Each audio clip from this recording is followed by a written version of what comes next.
Hello, Gold Derby fans and awards watchers out there. I'm editor Daniel Montgomery here with Chris Beachum and Marcus James Dixon, and we are here to talk about the SAG Awards for television. Now, what's interesting about these awards is that we're going to have almost an entirely new slate of winners. The Crown won twice last year. It's not going to be back in time for this cycle. Schitt's Creek won a couple last year, so we're going to get new winners there. Jason Bateman won for drama acting. Ozark's not going to be back for this cycle. So basically, it's Jason Sudeikis for Ted Lasso is the only returning champion who we might see back here again this year. But let's start with drama. The Crown won that the Ensemble Prize last year. With that show not returning for this cycle, who is potentially out front to win, Marcus? I think that this is an easy prediction, but I say that knowing that the show I'm predicting, Succession, has been snubbed for the first two seasons. Like, how does that work in my head? That calling this is an easy prediction, but it's the most buzzed about show on TV right now because it just started season 3 after a year-long delay because of COVID. And it's very beloved. Everyone that watches the show is just so passionate about it. And it's an ensemble. I mean, it's if you don't watch it, it's the family core and then all of their, plus ones and all of the executives at the company. There's a big, monstrous cast. I can't wait to see how many specifically are nominated in ensemble, because usually it's the biggest ensemble that wins. But even though it was snubbed the first 2 years, I say ignore that. Look what happened with Schitt's Creek. It won for season 6 after being snubbed across the board. So Succession, mark it down. Yeah, what do you think, it Chris? seems like a pretty easy pick. I know they didn't nominate it the last 2 times, but in a way think about, okay, let's say people don't have time to watch these current season 3 episodes by the time they vote. They might be, in their mind, just as well voting on season 1 and season 2, which I think almost everybody in the industry has seen by now. So, like Marcus said, it's such a familiar cast too. I mean, almost everybody in the cast was pretty well known before the show, and almost all of them got Emmy nominations the last time they were eligible. Many SAG voters are also acting branch voters for the Emmys. So I just can't imagine. I mean, Handmaid's Tale is certainly a tremendous cast. That's what I have in second, but it's getting older and older. Morning Show did not compete last year, but of course, that's just because it didn't have any new episodes. I could see that. I mean, that's another show with a lot of familiar faces. I've got Pose in, and for the moment, I've got This Is Us, but I really am tempted to put Squid Game. I see a lot of you putting Squid Game in, maybe over This Is Us or Pose. I think the other 3 are pretty safe, though. Yeah, I have Squid Game winning tentatively, and I kind of agree with both of you about Succession. Like, it's the logical choice, and I'm definitely going out on a limb for the time being. Squid Game feels like such a phenomenon. It's so cool and it's so buzzy. The question for me is only whether it can sustain that buzz throughout the season, because it feels very much like that kind of rooting factor underdog kind of show, like the Stranger Things was. It wasn't an underdog, but like that show really burst out into the zeitgeist and really compelled people. Parasite also had that rooting factor. Everyone has watched it. So I think if there's one thing that can challenge Succession, it's Squid Game. And I think the hardest thing for Squid Game will be getting in. Because, this is, the SAG Awards. They like things that are familiar. They can be slow to catch on to things like Succession. They haven't voted for it yet. They almost certainly will for season 3. If a new show can break through, if it's got that kind of popular buzz, then it can win here. Because, as we should explain, SAG-AFTRA, who votes for these, that's over 100,000, well over 100,000 members voting it for the winners. So popularity is huge here. But only a couple of thousand pick the nominees, and those people change from year to year. They're called the SAG Nomcom, the SAG Nominating Committee. So an interesting thing I just noticed here, I hadn't really noticed it before. Sometimes shows, you know, we talk about vote splitting when we get into like acting awards and such. Sometimes there's vote splitting even within, you know, let's say there were 3 Netflix shows here and they, you know, the Netflix fans didn't know which way to go. But my 5 are HBO, Hulu, Apple, FX, NBC, with Squid Game being Netflix. So it's a nice wide mix of networks that are probably getting in here no matter how they fall.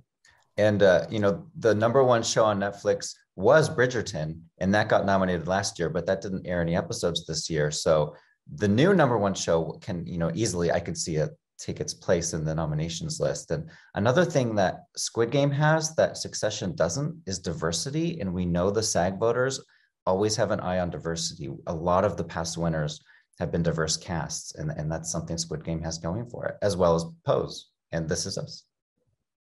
Yeah, it's interesting. Yeah, with Squid Game being with no Bridgerton, with no The Crown this year, Squid Game being by far the strongest possible contender Netflix has for this award, I mean, that could also have an effect in terms of how they're pushing these. Mm-hmm. Absolutely. So let's move into the acting categories for the lead, for not lead drama actor, because it's one acting award for lead and supporting, combining both. Who would have been the defending champ, Jason Bateman for Ozark, isn't eligible this year because there were no new Ozark episodes in 2021. So that leaves us, we might get a rematch of the Emmys with Brian Cox and Jeremy Strong. And that was an interesting race all season. Brian Cox won the Golden Globe, Jeremy Strong won Critics' Choice, and then the Emmy, which was actually the first time, the Emmys were the first time they actually went head to head. And now they could both be nominated again. They're 1 and 2 in our odds, with Jeremy Strong having the slight advantage. I think Brian Cox is more of a SAG kind of winner because SAG tends to vote for veterans and these seasoned actors. Do you think it's one of them, and which, Marcus? I do have them at #1 and #2, and I have Kieran Culkin getting a nomination as well. I'm going all in on Succession in my nominations. But Brian, everything you just said, he's the veteran. He's the typical SAG type of winner, I guess you could say. And if you're watching this season, Brian Cox is the one so far, for me, that is the standout. He gets the screaming speeches. He gets the cursing and the spit spewing. And Jeremy Strong is playing a more subtle character this season. So if they're going for the outlandish one, it's Brian. And everybody hears his voice all the time on the McDonald's commercials, so he gets credit for that too. The 5 I have in order are Brian Cox, Jeremy Strong, Billy Crudup, Billy Porter, and Sterling K. Brown. They love Sterling. Even if This Is Us doesn't get an ensemble, I think he gets in. But as I look at this lineup, I'm concerned that I don't have a Netflix person. They love Netflix probably more than any other group on the planet.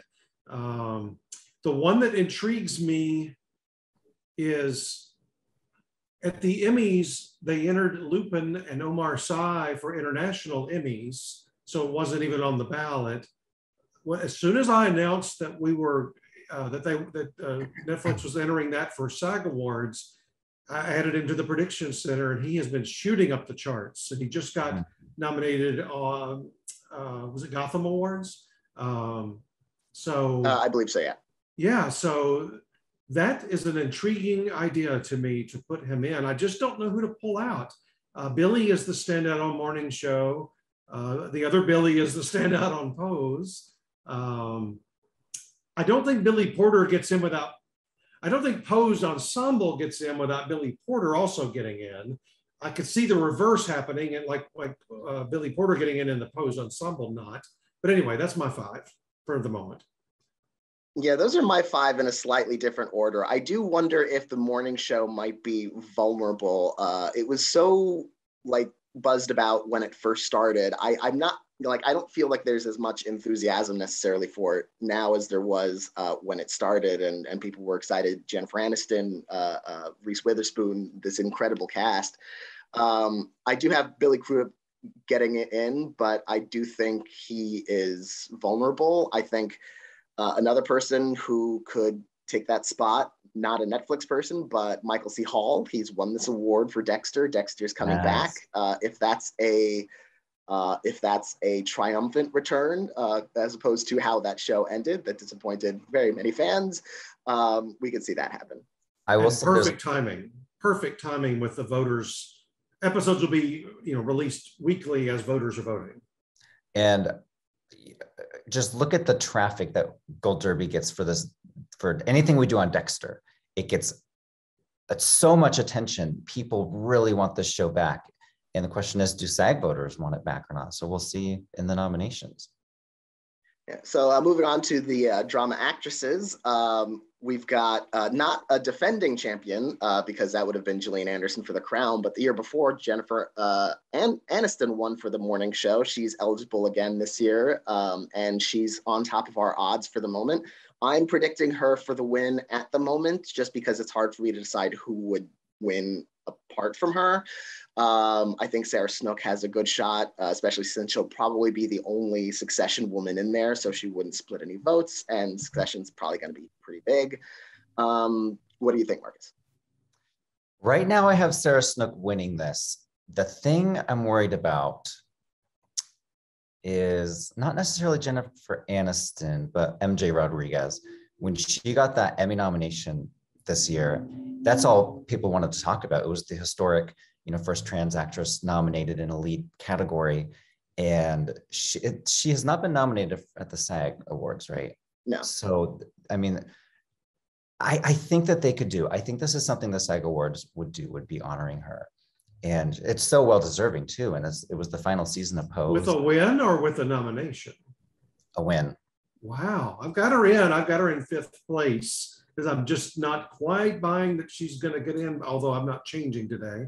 I've got Aniston, Moss, Snook, Witherspoon, Rodriguez, but I don't know that any one of those 5 you'd go, absolutely no chance they get left out. Jennifer Aniston's sort of the reigning champion because Gillian Anderson's not available in this category as the winner last year. So Jennifer Aniston's the most recent winner who could be available. I will say Juliana Margulies is awfully intriguing. Of all the groups, SAG has treated her the best of anyone. I have her in my picks. So you think 3 out of Morning Show? I have Jennifer and Juliana. I don't have Reese. Reese is the one getting a lot of publicity off of this season too. And another one that just SAG has loved over time has been Uzo Aduba, although she didn't get in last time after winning the Emmy for Mrs. America. So I don't know that a lot of people watched that show. But it seems like it's those 7. I can't imagine who else gets in unless they just go nuts finally over like Christine Baranski on The Good Fight, but they and the Emmys just keep denying that show over and over. Can you guys see Ann Dowd getting in for Handmaid's Tale? Yeah, I was about to say yes, because she's going to have the heat from Mass, where she's probably going to get in on the film side for supporting actress.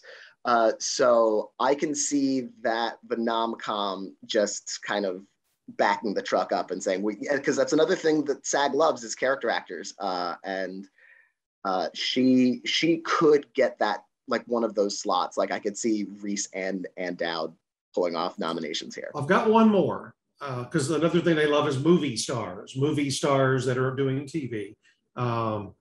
The single biggest project that Amazon is promoting to me and to our editors over the next few weeks, and nobody's seen it yet, so that's why she's low in the rankings here, but Rosamund Pike, The Wheel of Time, is a huge push for Amazon. And if that's a good show, if it's as good as it seems like they're promoting it, that's a possibility. Big movie star. Yeah, she's really big. And so let's move over to comedy, where Ted Lasso is back from last year. It didn't win the Ensemble Award last year because it was up against Schitt's Creek, and Schitt's Creek was still on that Emmy high, where it swept the Emmys and then swept a lot of that fall's awards. I do think it's probably going to be an easy win for Ted Lasso here. What do you think, Marcus? I don't know about easy. I currently have Only Murders in the Building at number one. I've had it there since Chris opened the Prediction Center. It feels like such a classic ensemble to me. You know, you have the three leads, but then you also have this whole apartment building full of very fun, interesting characters. And I know there's some questions about how many of them will actually be eligible because of episode counts, but right now I have Only Murders winning.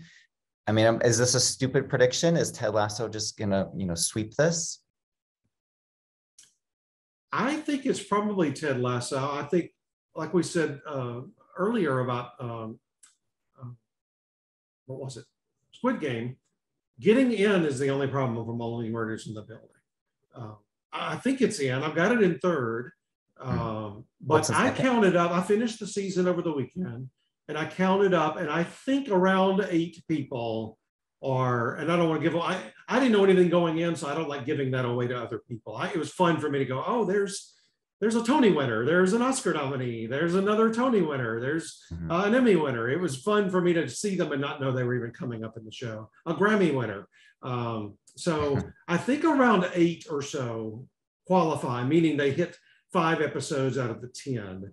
So I'm hoping they didn't do a dumb thing from Hulu's end and just put the 3 on the ballot, because voters, I think, do look at numbers. Not that they sit there and count, but they're like, oh, 3 people. I've got other things I'd rather vote for. But if it's 7 or 8 or 9, they go, oh, that is a good cast. So this is my favorite show of the last 3 or 4 years, by the way. So I would love to see it get in, and I've got it represented pretty well on when we talk about individual acting in a moment too. What did you say was in your second place? I've got Ted Lasso. I've got Hacks. Hacks is about an actress, comedian, writers, the industry. I really think that's in second, and we I think Gene Smart's winning. So if somebody's going to win individually, it's possible they could, the ensemble could win. My fourth and fifth, and I could be talked out of these, The Great and What We Do in the Shadows. Seems like a very not glamorous, but trendy pick, especially since it got into the Emmys last time it was eligible. The only other ones I think really have a strong, that's leaving out Blackish, which has gotten in many of its seasons. Insecure is just about to start airing, or just started airing new episodes 2 days ago when we recorded this. So it's airing at the perfect time for voters. And even though it didn't do well in ratings and really was finished after 3 seasons, don't ever underestimate Kaminsky Method here. They seem to have a real strong reaction to that show. Yeah, I think I don't currently have Only Murders in the 5, because I do think that's going to be the hard part for it to get in. And it's a new show, and SAG is often slow on the uptake for shows like we talked about Succession. I have The Great, and I have What We Do in the Shadows. I also think there's a shot for Cobra Kai, because there's a buzzy show. There's a Netflix show. It just got in at the Emmys for Best Comedy Series. I can see that being kind of a surprise nominee here, although not that surprising, because it's ranked 7th in our odds, so it's definitely in the conversation. But that's one I have my eye on, because I feel like the popularity of that show might be something we're underestimating, just in terms of its general appeal. Let me mention 2 others before we go on to the acting. And just like that is the Sex and the City revival. Nobody's really seen it, so we don't know if it's good or not. But it used to get in regularly, and it won at least once, I remember, at the SAG Ensemble. So it's got a way bigger and way more diverse cast than it used to. So that could be, if the show is any good. And I know a lot of people are predicting The Chair on Netflix. There's a lot of love for Sandra Oh in the business. So those are a couple of others, I would say. Girls 5 Eva kind of bombed at the Emmys, but that is such a fantastic cast that I wouldn't be surprised if it got it. Which brings us to the actors. Let's talk about the male acting category first. Jason Sudeikis is the returning champion. I have him out front to win again. I think he'll be joined by Brett Goldstein among the nominees. I don't think there will be that much of a vote split because Jason Sudeikis is the lead. He plays the title character. And even if they split votes, I feel like Ted Lasso is so strong that they could split votes and one of them could still win. What do you think, Marcus? I actually watched the finale of Only Murders in the Building last night, and Steve Martin gives the best performance by a male I have seen in 2021, comedy or drama, in that finale. If you haven't seen it, you need to go watch it right now. He better submit that next summer. At the Emmys, yeah. It's such I'm not going to say anything. But anyways, I do have him winning, but I'm on the high of the Only Murders, just finishing it. It does seem like this is Jason Sudeikis' to lose. Plus, if Martin Short and Steve Martin are in there, that could vote split. I mean, these two guys are so good in the show. You can't really say that one stands out over the other, although I think Steve Martin stands out in the finale. I have Brett Goldstein getting in. I have Nicholas Hoult getting in. If I were to pick, take one of those people out and put someone else in, I may put Michael Douglas in just because the Kaminsky love is out there. That's the five I have, actually. I took Nicholas Hoult out last night and put Michael Douglas in. And then you have Brett and Jason from Ted and Martin and Steve from Only Murders. I do think what Daniel said is very important. Jason, there's no real vote split on this kind of an award where leads and supportings are combined between Jason and Brett. Mm-hmm. But Martin Short doesn't have the finale that Steve Martin has, but he has so many great moments. And they are both leads, so I think they would vote split here. Yeah, I agree. I love this too. We're all awards nerds on Gold Derby, especially the staff. And a couple of weeks ago, Martin Short was on Jimmy Kimmel, and Jimmy really follows Gold Derby and follows the whole awards world. And he says, now, if you and Martin Short, or you and Steve Martin both get in at the Emmys, there's going to probably be a vote split. Are you okay with that? And he says, one of you should go lead and one of you go supporting. And Martin Short was having none of that. I love that. They were having a conversation like we would have. And then Martin Short, and he was wrong, but he just said, well, maybe it'll be like the year at the Oscars where Barbara and Kate Hepburn tied. He said they were like a pair at the Oscars or something. And I thought, well, they weren't exactly a pair. I don't know that anybody ever put those two together other than that tie. But it was fun to hear a conversation. You can find that, I'm sure, on Jimmy Kimmel's YouTube page where they're discussing their Emmy strategy, 9 months ahead. Yeah, it's interesting, this category. Like I've talked about how the SAG Awards love veterans, and this category could have Michael Douglas and Steve Martin and Martin Short all nominated in this category, which that would even split the veteran kind of achievement. It's not impossible to think William H. Macy gets in. He just I think that's had very a possible. comeback at the Emmys, which means he won 2 or 3 times, right? This category. So this would be a group that might accept him back too. And I would think it would be at the expense of either Brett or Michael Douglas, not the other 3. I think the other 3 are safely in. Yeah, I think Only Murders, it'll be interesting to see, again, a first-year show, how much love it gets. I think its best chance is in this category to get Steve, Martin, or both of them in. But I'm still not entirely sure with a new show, but possible. I know Marcus has used this as an example before, not for any specific show or movie, but I'll bring it up about Only Murders. It's the only show I can think of or film in the past year where I've had people reaching out to me either on Facebook or family, texts, phone calls. Are you watching Only Murders in the Building? People that I don't ever hear anything about my job or entertainment, wanting to know if I was watching it, if we were covering it, if we would be doing any interviews. So it's caught hold And remember SAG, these 200,000 people, it's a lot of actors, but it's also weathermen and news reporters and radio DJs, and it is more representative of the mass public than a lot of groups. And I just looked it up, and neither Steve Martin nor Martin Short has ever had a SAG nomination for anything.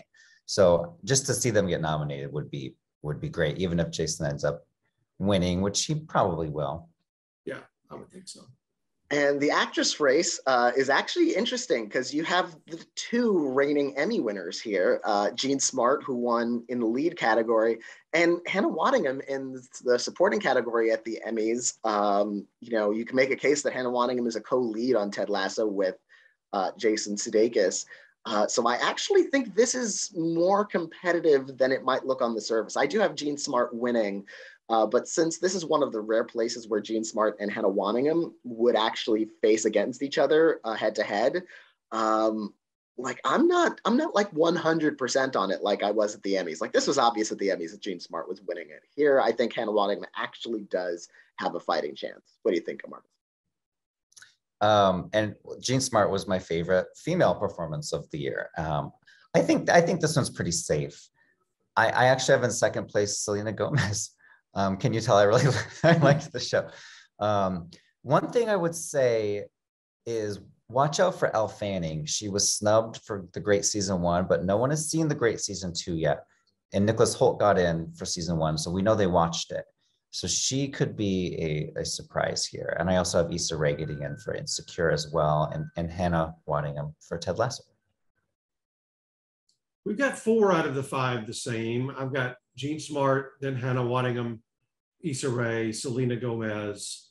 I just took out, I took out Elle Fanning on this one and Nicholas Hoult on the other one. I've got hopefully they'll get it on Ensemble. I put Amy Ryan in. Wow. Well, she's an Oscar nominee.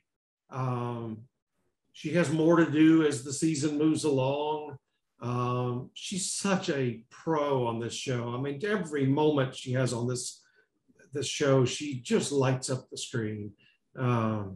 So I've got Selena and Amy. I guess I'm going all in, but we've got weeks before we have to make a final decision. I took out Elle, but I also at one point had Hannah Einbinder in, thinking, she might get in along with Jean Smart. I really think that's the only ones, though. Well, Sandra Oh, again, we mentioned The Chair earlier. She's a possibility if that show takes off. That, to me, at SAG especially, maybe not at Emmys, just feels like one they won't catch on the first cycle. Maybe they didn't see it. This is where, like, I feel like Only Murders, this is its weakest shot. In, I can see the show getting everything but Selena or Amy Ryan in here. I don't have either of them in. And when I think about this category, I think of, okay, what do I think? Who do they like and what are they watching? I think they're watching Hacks, so Jean Smart gets in, and Hannah Einbinder could get in. They're watching Ted Lasso, so I have Hannah and Juno Temple getting in. That's smart. The Great, we know they watched it last time, and the category looks different this year, so I think Elle Fanning has a stronger shot this year than she did before. We know they like Sandra Oh, but I don't know that they like The Chair yet. Like, it's, again, a new show, who knows? Sometimes they love you, and then, if you're on a show that they're just not, that's not on their radar, it's just not on their radar.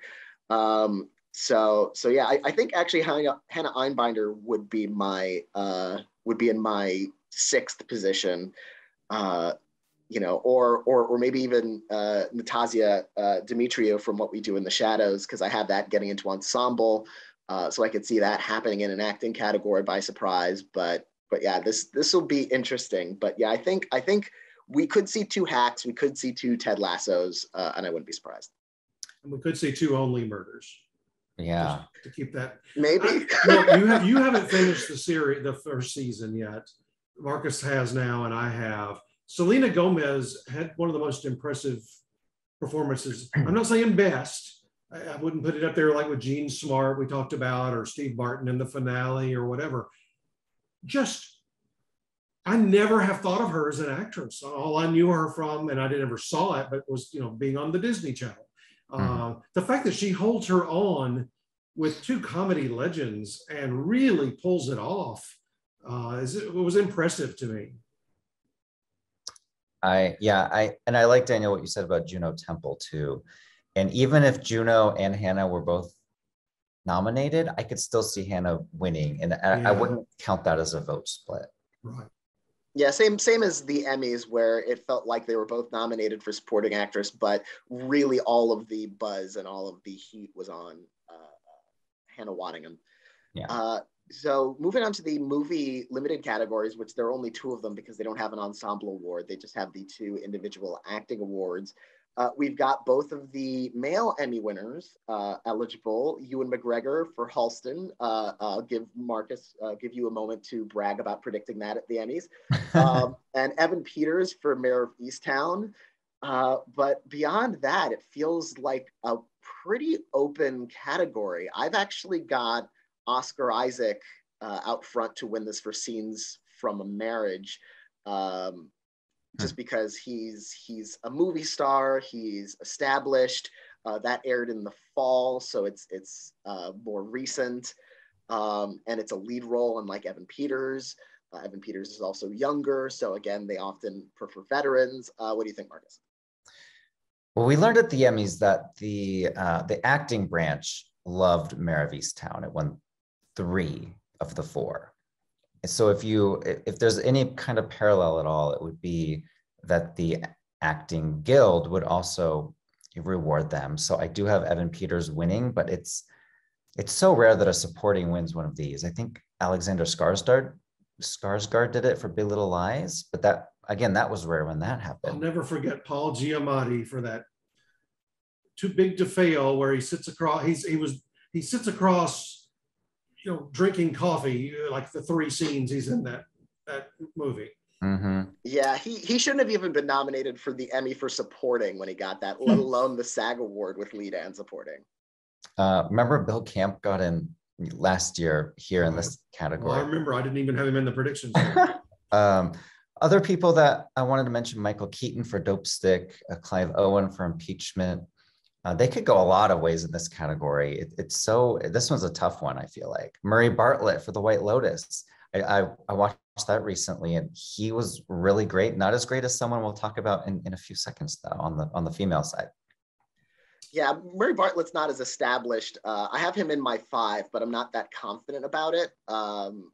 They couldn't pick Murray Bartlett out of a lineup. There's no way he's getting into this category. Okay, I've got Evan Peters, Ewan McGregor. I do think that's the 1-2 or 2-1. Oscar Isaac makes a ton of sense to me, and it's airing at the right time. Michael Keaton, I don't feel comfortable at all. I don't know if they're even going to see that. It just feels like something they might not have time to watch. I don't know. It's not getting a lot of buzz. The one you didn't mention, also an Emmy winner this year, not for this, but Courtney B. Vance. I've got in 5th place. Yeah. I don't really have anybody else that I'm thinking about. If you look at the odds, Clive Owen is up high for Impeachment. Does anybody really see that happening? I could see it happening just from name recognition and the fact that he's playing Bill Clinton. Like it feels like stunty enough that it'll get attention. The one I read about in the forums that's making me think a little bit is we've all talked in all the other genres about how if they like something, they really like it. And if Margaret Qualley is getting in and they're watching Maid, they might go Nick Robinson Maid as sort of a coattails kind of a nomination in a category where we don't see beyond the first 3 a lot of galvanizing behind anybody else.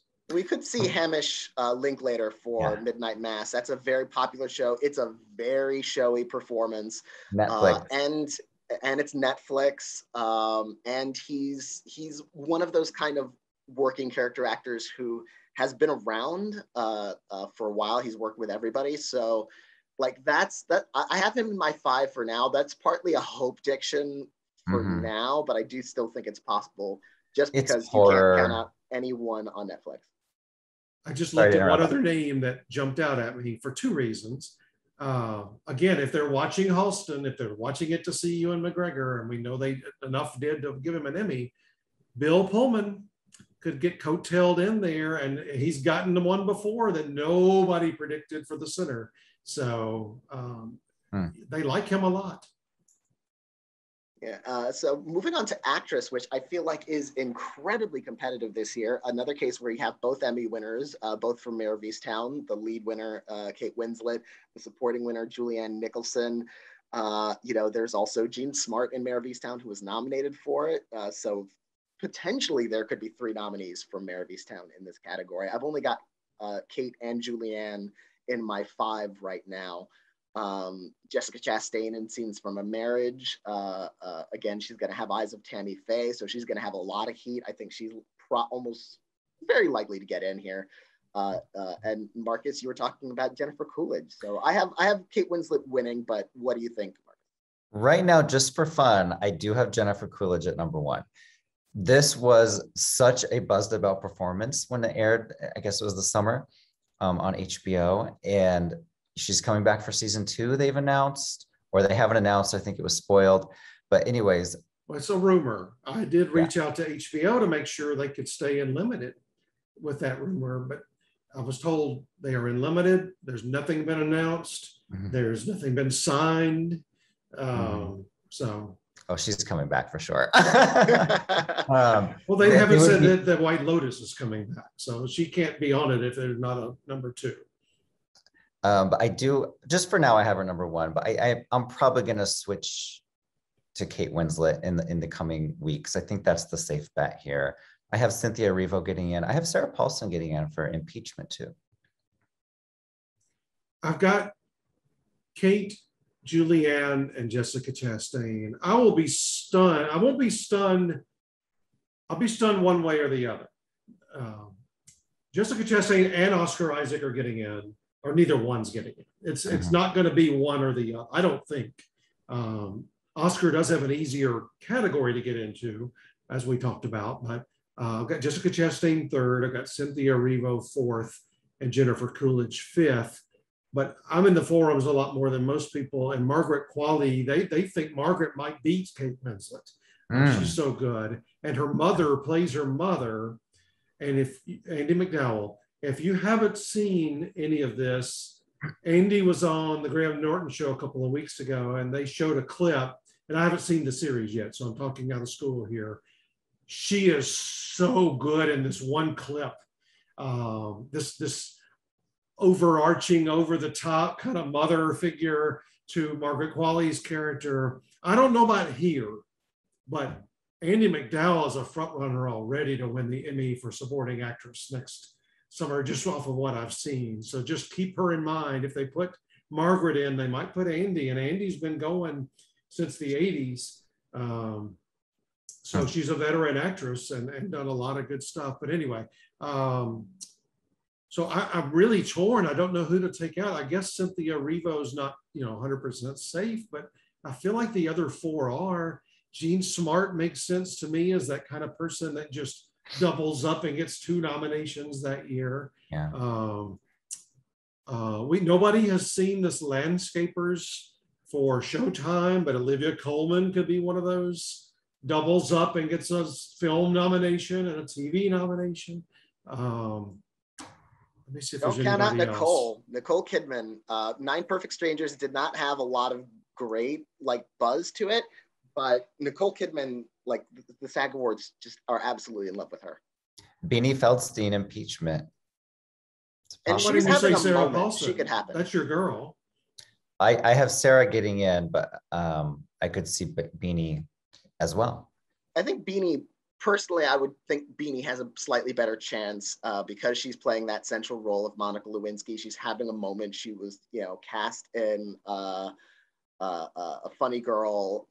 She's really kind of. And she's out there pushing this more than any other cast member. You see her everywhere. This category, if you think back over all the ones we just discussed, in almost every case, it's 6, 7, maybe 8. I mean, we try to make cases for some people, but it's really 6, 7, 8 that have a shot at getting in. And here, I think we just named 12 that have a legitimate shot. Yeah, this is a tough one. This is this is going to be crowded to get in. I could see, I think Kate Winslet's the only safe one. Honestly, Sometimes they just don't even put the supporting, like a Julianne Nicholson. Or Jennifer Coolidge. Yeah. Like she might not get in because, again, it's a show that hasn't been tested at a previous award show, so we don't know what the industry. She got such a huge ovation at the Emmys. I think there's a groundswell to get her moving along, and she's supporting. It might be her versus Andy McDowell over at the Emmys, but I have a feeling we will know about a White Lotus season 2 by the Emmy campaign time, and they're going to have to put it over into drama. Maybe, yeah. And watch out too for Edie Falco impeachment. She gets nominated for everything she does. Yeah, this is one of those years where they really should have they should have potentially supporting here because there are just so many people nominated. Or if not that, like, I don't know why they don't have a movie limited ensemble category. Well, I know why. They've told me why many times. Why they don't have supporting and why they don't have. They could probably go up to a longer show. That's not the issue. They're on TNT and TBS. They're gonna what are they going to preempt another episode of The Family Guy? I mean, they always ever like air it back to back. The problem is they don't look. They already have 2 more. Is it 2? 1, 2, 3? No, 3 I think more. 3 more. Yeah. 3 more categories on the TV side, and they do film. They don't want to overwhelm the night with TV as opposed to film. The only way around it would be to take the Golden Globe approach, possibly, and start make it a 3-hour show, and on the film side, make comedy musical, like add 3 categories there, and then that would allow them to up, give them 3 more TV, let's say. But they've been very resistant to doing that. Now that the Globes are at least gone away for this year, maybe they'll sit back in the weeds and see, are they going to figure things out long term? And if not, maybe they should add comedy on the film side. Yeah, I do think it's a little bit like the SAG Awards should know that TV is every bit these days as prestigious as film. But they would have twice as many TV categories as film, and the whole event was designed more to be a precursor for the Oscars. Back when it was, they've always had both the TV and the film categories, but it was purposely situated in this place on the calendar to be so they don't want the film to be overwhelmed. Something I've said before in another slugfest that they should consider would be get rid of the movie mini actor and movie mini actress and just make it an ensemble. And then you would lose a number of categories, but you would give more awards out that way.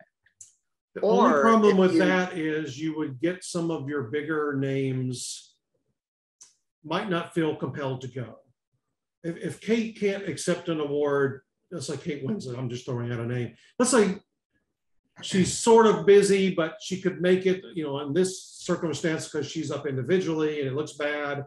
But if she's sort of on the bubble about going, maybe she's shooting something and it's just ensemble and she says, hey, Julianne or Jean, you accept for us, I'm not going to go.